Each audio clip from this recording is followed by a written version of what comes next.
at me, leaning on my shoulder, holding my hand and kissing my cheek. I don't know what to do now. Can't look at my phone, cause somehow it knows to remind me that it's over.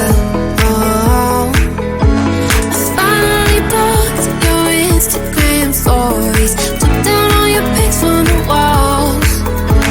I thought that I'd want somebody to hold me. It's not like me to not move on. 1 month in was horrible and yeah, I couldn't sleep. Then 2, I finally did, but you invaded all my dreams. Then 3, I felt like dying, and then 4, I couldn't breathe. 5 months, you're still with me. I still play our songs in the car, and I still check my phone, think you're calling. I still sometimes pretend you're here when you're not.